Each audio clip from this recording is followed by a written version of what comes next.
And this episode we will call Back with Bill. I think that's going to be our segment from now on, Bill. Back with Bill. That's going to be it. I like that. So Bill mentioned to me that he'll be speaking very soon about a topic that is going to really help a lot of businesses develop a real good grasp and strategy on everything, and that's data architecture. Now, this isn't a topic that I thought of. This was something that he definitely brought to my attention, and after talking with him a few, it is a very, very good topic, especially in the enterprise space, to understand how data architecture plays into your marketing campaign. So, Bill, tell us a little bit more about that. Well, thank you for having me. I appreciate it, and welcome everybody. It's again, it's nice to be back with you folks. So, as everybody knows, I'm with a marketing automation platform, and we speak many times throughout the day, the week, the month, to marketing folks about their strategy and their tactics, about what they're trying to accomplish with their business goals. And what we find is a lot of times when we speak marketing automation, there is a integration with a CRM platform. And of course, we speak about in a natural sense about the breaking down barriers between the sales and the marketing organizations and the support organizations and operations, and wanting to have a central repository and increasing transparency of the interactions and the ability to really impact business processes with the marketing automation platform.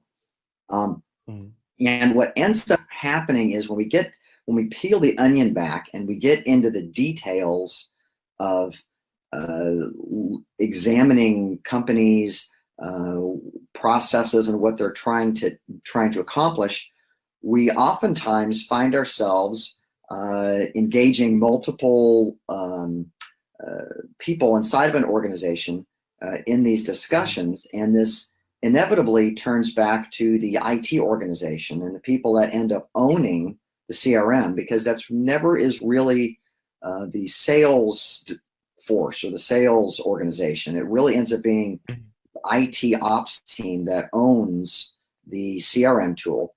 And so when we start looking at the CRM, then we start looking about the data that resides in the CRM, because we want to incorporate and utilize this data in a lot of our sales processes.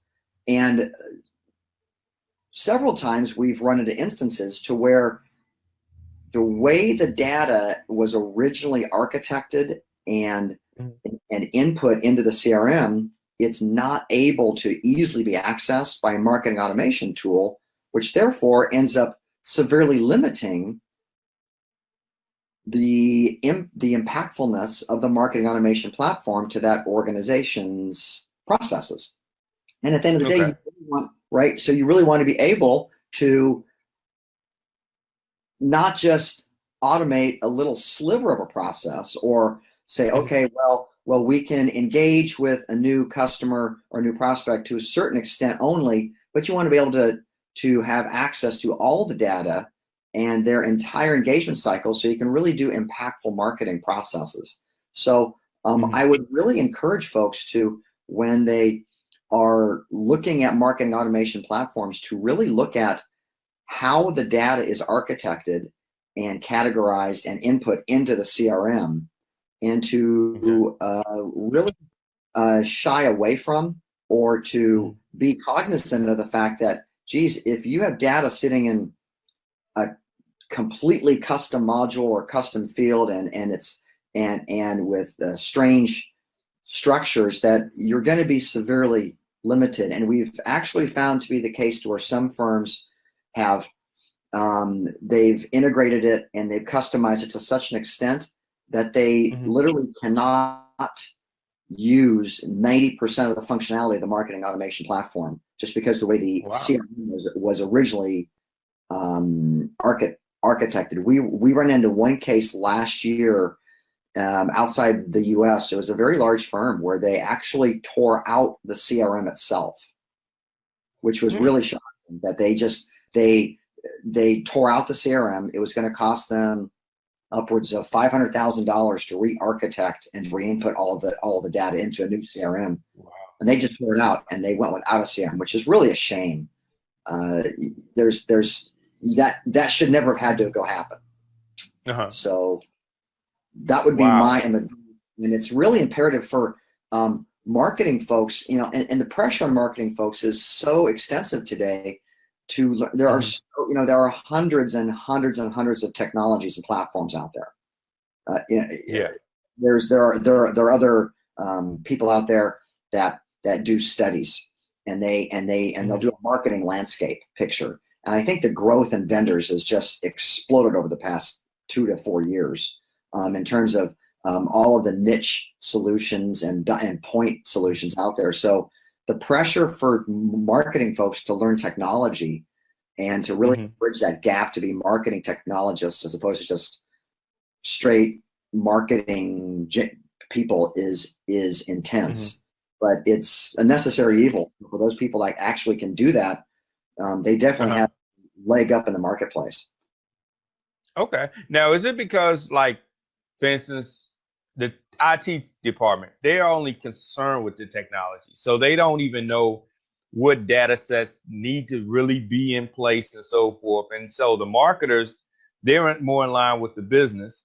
And so they know what they want to see and who they want to say things to, but they don't know how to relay that in a technical aspect to say, this is the information we need to see in the CRM. Is that the disconnect, or is it something more than that?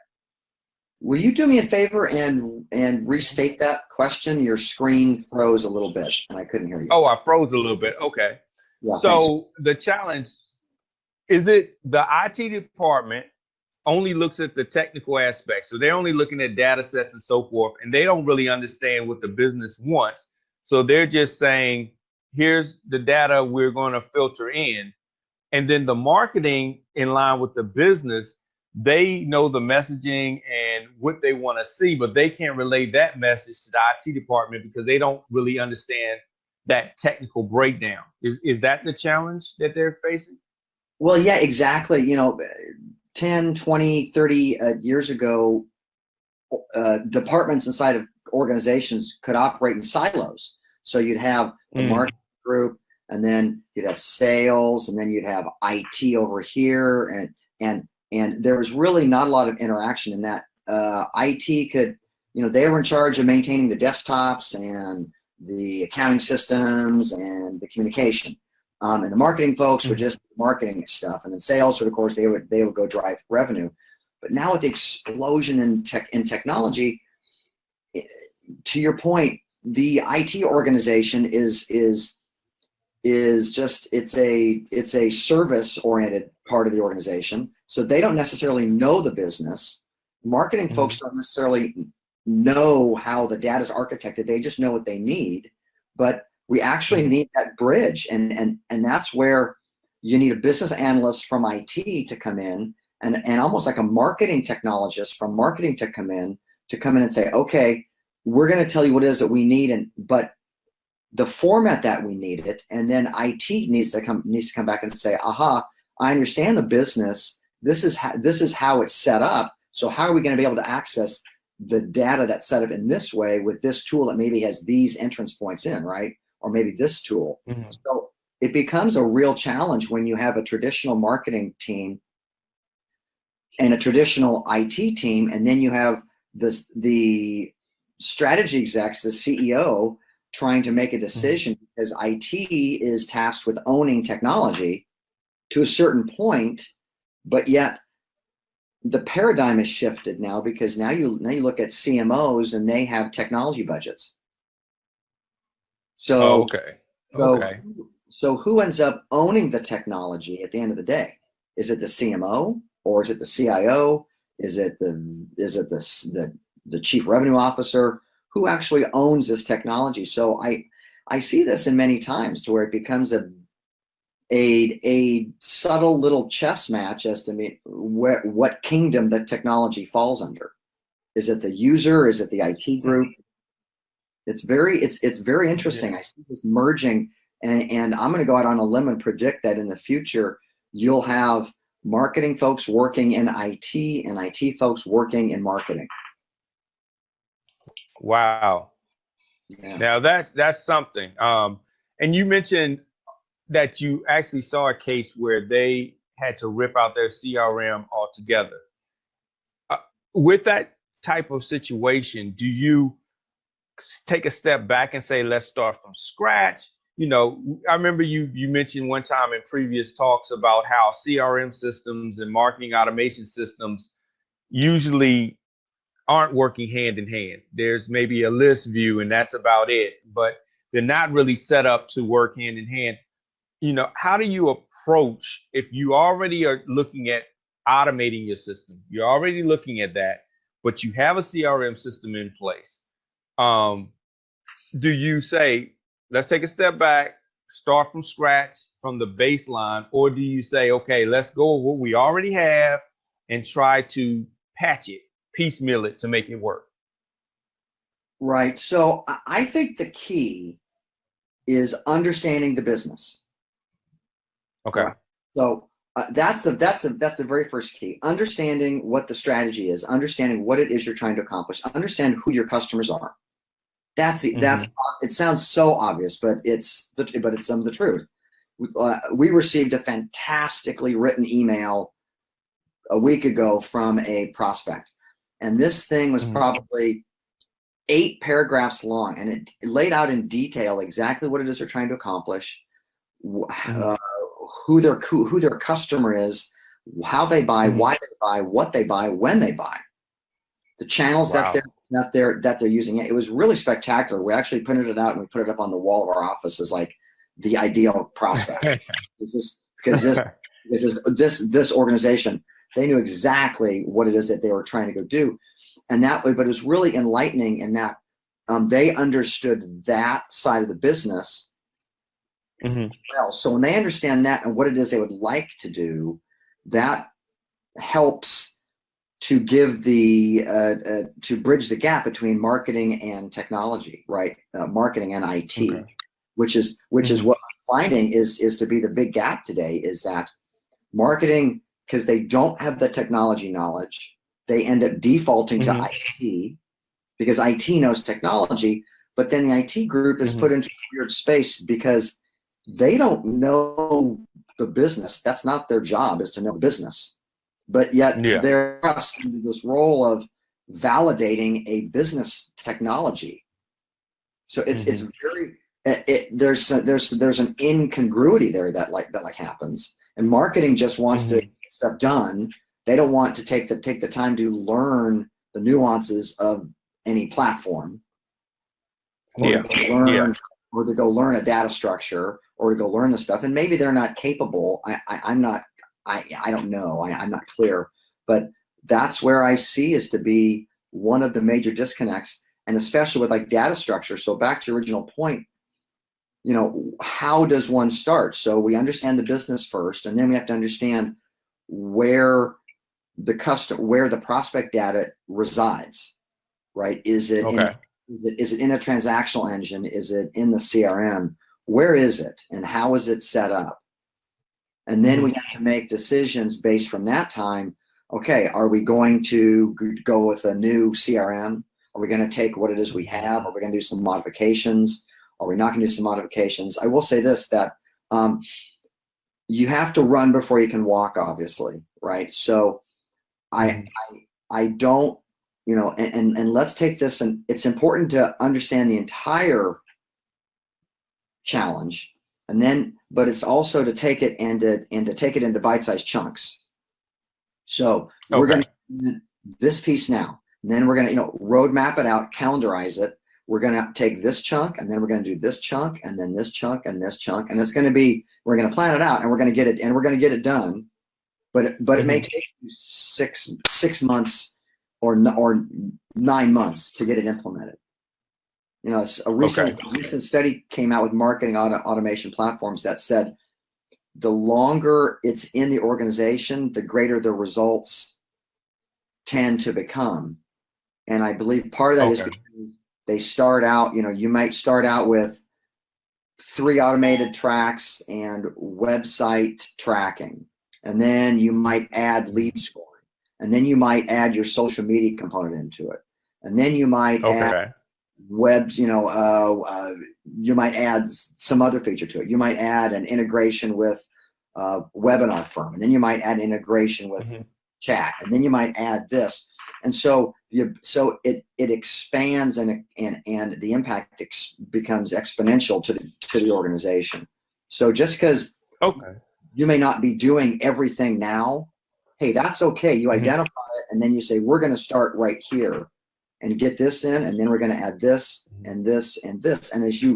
And over the course of 9 months, a year, 18 months, these components all then are integrated and implemented into the organization. Okay. And the impact becomes great. But again, it goes back to the data structure, right? We have to be able to access the data.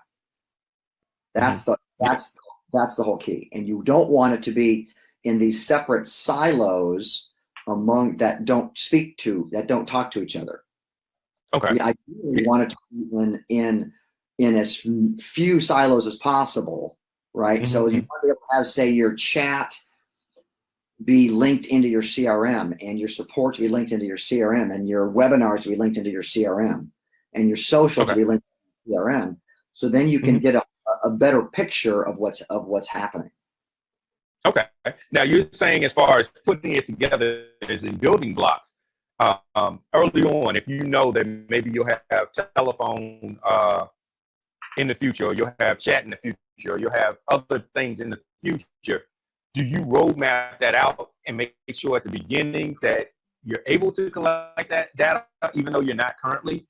Or do you kind of perfect what you're doing and then just find something to complement later as you get to that next stage, like webinars and so forth?